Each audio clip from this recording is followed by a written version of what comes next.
Continued from the previous file, Literary Types Tragedy, page 19. The heroes of modern tragedies are ordinary in the ordinary circumstances of life. The cult of hero worship is no longer possible. Man is reduced in stature in the modern civilization.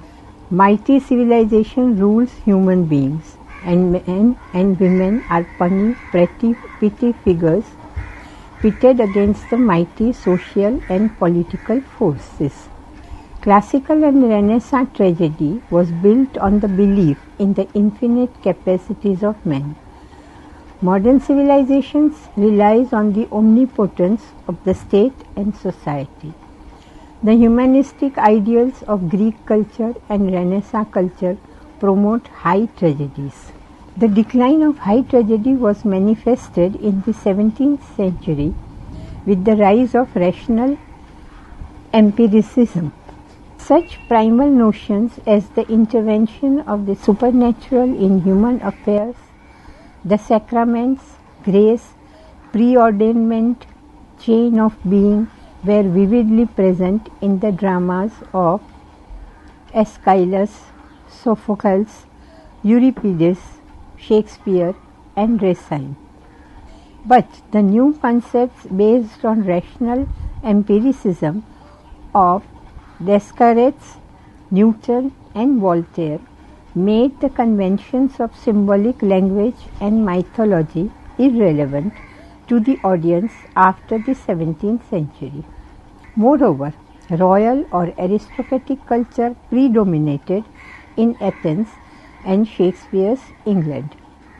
Heroes were aristocrats, and the fluctuation of their fortunes affected the life of common men. But the center of gravity in human affairs shifted with the rise to the power of the middle class. Modern tragedy thus has to deal with the problems and predicaments of the middle class and lower middle class people. The modern theatre can be dated from Ibsen's Pillars of Society in bracket 1877 bracket closed. Ibsen has used the modern knowledge of psychoanalysis to create stirring tragedy of modern men. Ghosts, The Doll's House, The Wild Duck are remarkable studies of the problems and the reflections of those problems on the souls of the characters. The realism of Ibsen and Chekhov has forged an effective medium for the tragic predicaments of modern heroes. The characters are ordinary middle-class men and women, and their tragedies affect them and their family. The tragedies are domestic. Galsworthy's tragic dramas are characteristic examples of modern tragedies. They are social tragedies. Men are crushed under the weight of social problems. In Justice, Falder is an ordinary clerk who forges a check under a momentary impulse to save his beloved. But he is caught in the toils of law and prison, which condemn him as a social outcast. In Strife, the conflict between capital and labor assumes the conflict between Anthony and Robert, which is keyed to a high pitch and ends not in the death of anyone, but in the tragic waste of Robert's wife. Page 20. The struggles and frustrations of modern men are the stock in trade of modern tragedy. The typical heroes of modern tragedy are Willy Loman, Antony, Falder and Blanc.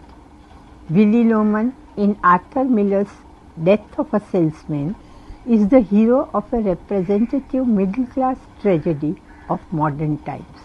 His life is enmeshed in blunders, but he is inflexible in his conviction, and so his suicide raises pity and fear.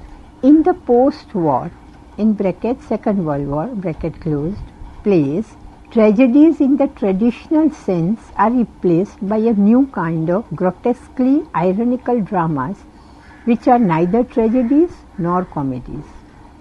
John Osborne's Look Back in Anger is the savage expression of the disillusionment of an educated young man who belongs to the low class. It is full of anger and protest, but it ends not in death but in reunion of husband and wife, forced on them by the conditions of the society. Hopeless condition and absurdity of existence for middle class men and women constitute the subject matter of modern plays, which have strange blend of grotesque humor and tragedy. Synge's Riders to the Sea is a one-act tragedy and portrays the predicaments of ordinary primitive peasants who live in the Aran Islands. Moya, the heroine, is a fisherwoman who suffers the tragedy of all her sons drowned in the sea. She becomes lonely, but she attains grandeur of spirit even in her defeat and desolation. It is not an exceptional calamity because her tragedy does not affect the society or cosmos as do the tragedies of Oedipus and Macbeth. But her tragedy points to the tragic sufferings of the common men and women pitted against relentless fate. They are weak and unable to face the challenge, but they can attain heroism in their fortitude and conviction. The Greek adaptations of many plays in modern times highlight the distinction between ancient tragedies and modern tragedies. O'Neill's Mourning Becomes Electra is based on the Orestes trilogy, but it is adapted to illustrate the modern psychological problems of mother-son and brother-sister relationship. Jean Cocteau's The Infernal Machine (adaptation of Oedipus) and Jean Anonit's Antigone show how the conception of tragic heroes has changed in modern times. T.S. Eliot, in his Family Reunion, indicates how the Greek furies chase the modern heroes who suffer the guilt of feelings of murder.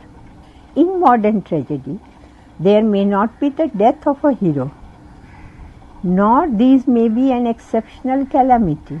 The calamity is confined to the individuals and the family. The problems of the modern heroes, page 21, and their tragedies stir pity and fear and do not move us to a sense of glory, as the heroes do not possess the grandeur, nor do they rise to the sublimity in their downfall. Yet the modern tragic heroes are not helpless victims of fate. Roberts in Strife carry on his fight till the last. Moria surrenders but is triumphant in her conviction and endurance. Blanche (A Streetcar Named Desire) tries to live up to her ideals but fails. Even in her failure, there is an unmistakable ring of her ultimate victory. Jimmy, in Look Back in Anger, makes inordinate demands on himself and his fellows. He shows his disillusionment in emotional dynamics like Hamlet, but he cannot recover like Hamlet. Modern tragedy is the product of tension and anxiety peculiar to the modern age. If it is anything, it is more subtle than grand. Question 8. Tragedy is to say a certain story of him that stood in great prosperity and is fallen out of high degree into misery and endeth wretchedly. Is this an adequate definition of tragedy? Answer. The monk in Chaucer's The Canterbury Tales gives this definition of tragedy. It states that tragedy deals with men in high degree and their fall from high position into misery and wretched death. This definition does not apply to any tragedy, ancient and modern. It is the monk's naive and shallow definition of tragedy. In classical and Shakespearean tragedies, the heroes are men in high degrees. Princes, potentates, generals are heroes of tragedies, which were aristocratic and which were built in the dignity and grandeur of human beings. Their downfall affected not only the individuals but the families, the states, and even the whole cosmos. The disasters of Oedipus and Macbeth suggest the commotion in the moral world. The misery and death are wretched. They suffer heroically to realize their identity against the forces arrayed against them. They offer heroic resistance to the adverse forces. Macbeth does not yield. He carries on his battle till the end. Moreover, their inward struggles, their conflicts, and titanic contest between two impulses touch the audience with pity and admiration. There is always a feeling that the heroes are superior to the mighty forces that try to subdue them. Death is immaterial in a tragedy. The soul's tragedy is what constitutes the absorbing interest. They die. That is the pity of it. But they die after the realization of their folly and enlightenment to the souls. That is the glory of it. Lear is redeemed. Page 22. At the end, Othello attains self-recovery. Oedipus realizes the futility of his pride. This spiritual triumph is the major interest of tragedy. Their misery and death are not wretched. In modern tragedy, heroes are not men and women of high degree, nor do they enjoy prosperity. The characters in Galsworthy's Justice and Strife, Osborne's Look Back in Anger, Ibsen's Ghosts, Arthur Miller's Death of a Salesman are ordinary men, and they are placed in ordinary, often sordid circumstances of life. Moria in Synge's Riders to the Sea is an ordinary peasant woman of the Aran Islands.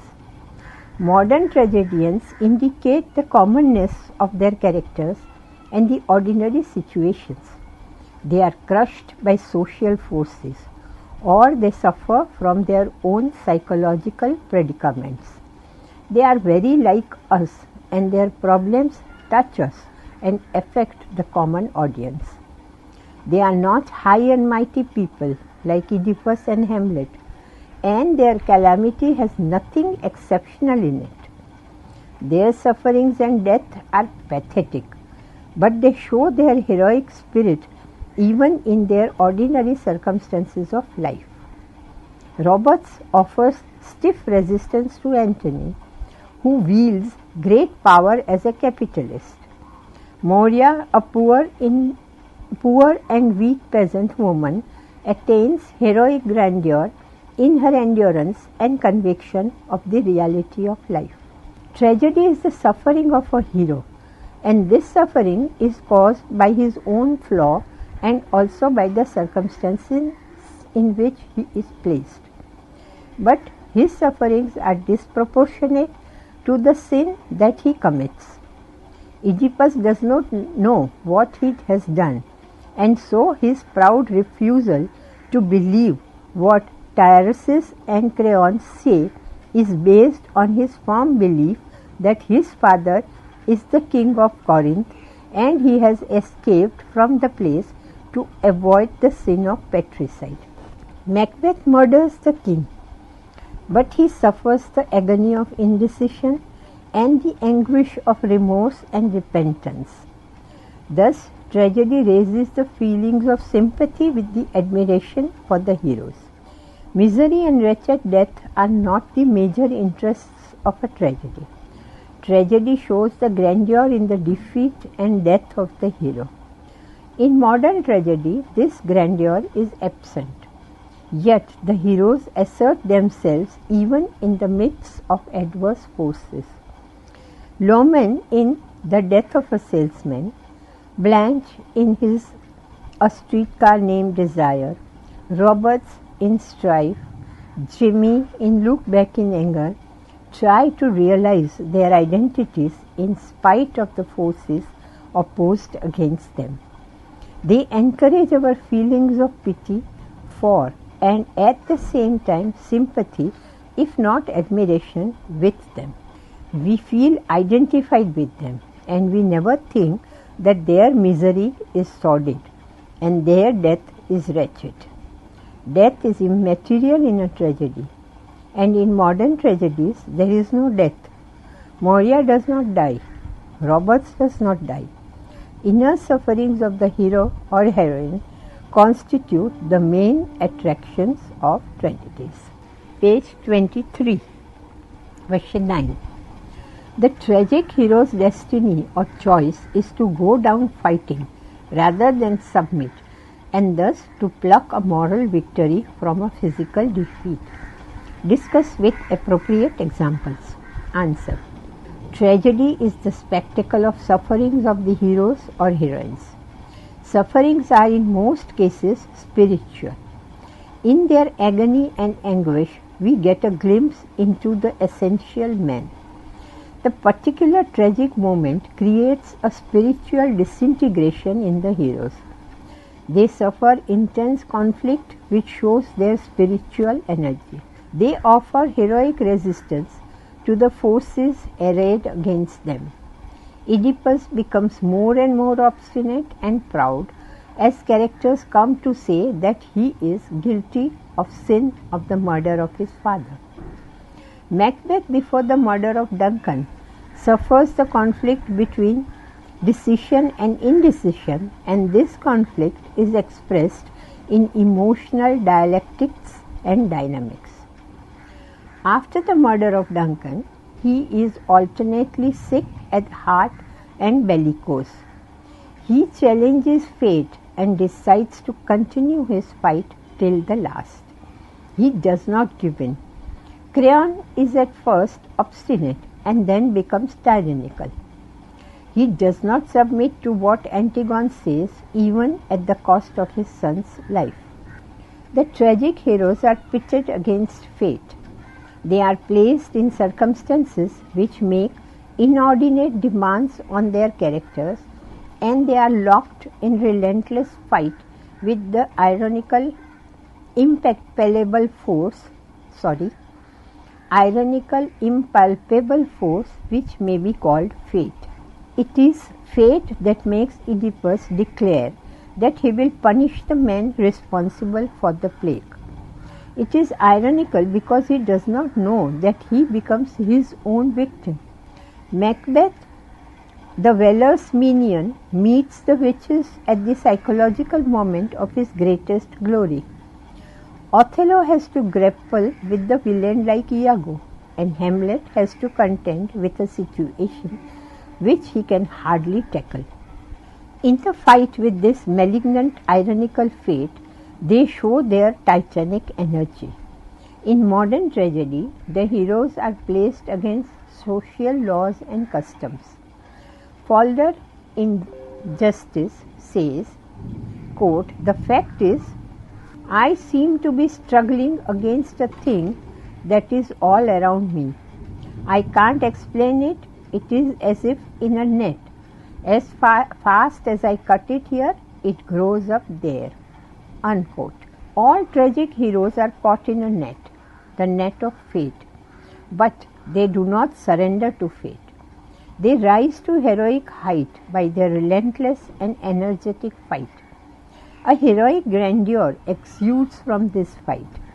Macbeth is guided by a force greater than him in his criminal career. Hamlet oscillates between extremes of energy and extremes of lethargy. Othello shows his titanic spirit in grappling with jealousy roused by the machinations of Iago. They are ultimately routed by fate. They are defeated in the physical plane, but they are victorious. Page 24. In the spiritual place, they exhibit the grandeur of spirit in the heroic resistance to fate. Macbeth fights fate to the last. He tries to secure himself against fate by killing Banquo and Macduff's family. The more he tries to get out of the net, the more he gets entangled in it. Still, he does not surrender. He dies, but he plucks moral victory from his physical defeat. Lear fights against his ungrateful daughters, and he fights the elements which are as ferocious as his villainous daughters. He dies, but he is redeemed and attains self-recovery. Hamlet dies in achieving the task enjoined on him by his dead father, but gains moral victory through his agony of indecision and ultimate attainment of the task. Othello's fight with himself is more tremendous. He is at war with himself when Iago makes insinuations about Desdemona's fidelity. His internal sufferings show his essential nobility and love for Desdemona. The spiritual light and energy of the hero are revealed through these titanic struggles.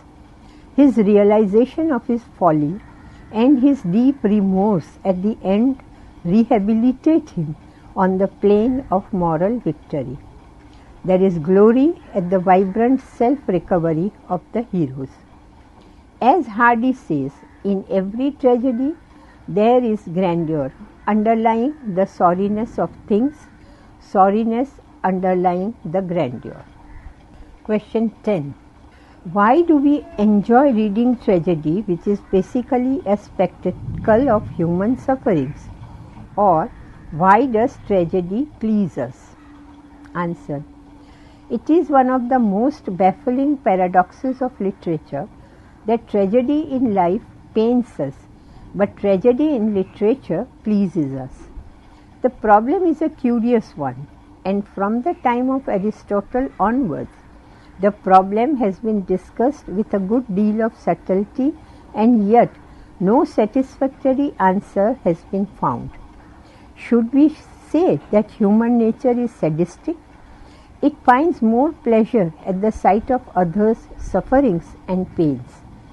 This is an oversimplification of a very difficult problem. Shelley says, quote, "Our sweetest songs are those that tell of the saddest thoughts," unquote. This leads to the very heart of the problem. Many commentators explain the underlying paradox by saying that, quote, "The pleasure that resides in pain is sweeter than the pleasure of pleasure itself," unquote. It is this pleasure that lies in pain that the great tradition aims at producing. To speak of the, quote, "pleasure that lies in pain," unquote, is to strike out grand oxymoron, as the rhetoricians call it. But it does not take us nearer to the explanation of the grand mystery of tragedy.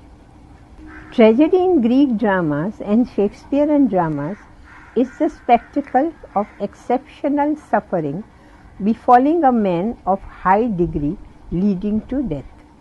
The hero is a great man of outstanding qualities. Page 25. And possibilities.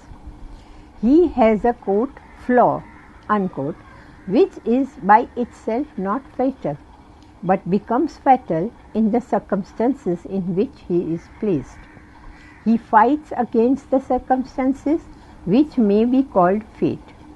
There is an overmastering passion or marked one-sidedness in the character that leads him to his ultimate disaster. His flaw, in bracket, it is not flaw always, bracket closed, combined with the circumstances that fate creates for him, causes his tragedy.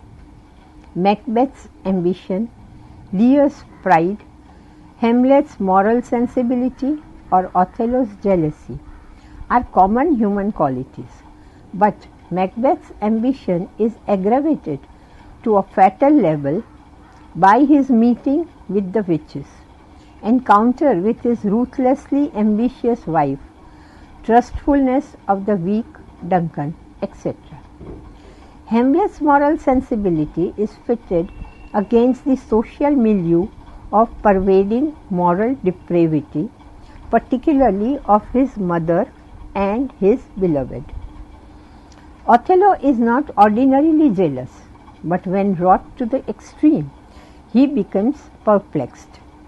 Thus, the particular situation creates the moral disintegration in the heroes, and they are led to actions which are uncharacteristic of them. The heroes thus confront situations which upset all their calculations and cause inner havoc. They struggle magnificently against the power that they face. They suffer defeat and death at the end, but they exhibit their tremendous spiritual energy and possibilities in this fight with their fate. The sad end of the hero moves us to pity and fear. Pity because of the wastage of such much splendid potentialities, and fear because we might in similar circumstances suffer the same fate. Aristotle suggests that the sight of tragedy excites pity and fear and then expel them. The pleasure of tragedy lies in catharsis or purgation of the emotion. The pleasure of tragedy lies in catharsis or purgation of the emotions of pity and fear. Tragedy chastens and purifies the soul by the exuberance of sorrow that it presents. But the pleasure of tragedy is not a negative one. We enjoy a tragedy as we see it. The painful emotions pass through an aesthetic transformation. Tragedy is never depressing or pessimistic. The heroes may have failed in the forces that overwhelm them. Oedipus plucks out his eyes in remorse and repentance. Lear is reborn in the sufferings of the storms and rains. Macbeth realizes the futility of all his criminal deeds and in soul is redeemed by his illusion of greatness. This enlightenment or upliftment of the heroes causes the corresponding enlightenment and enlargement of consciousness of the audience.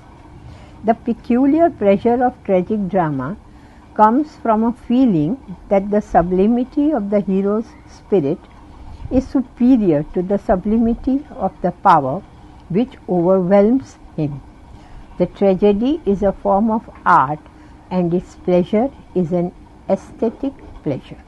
Continued in the next file.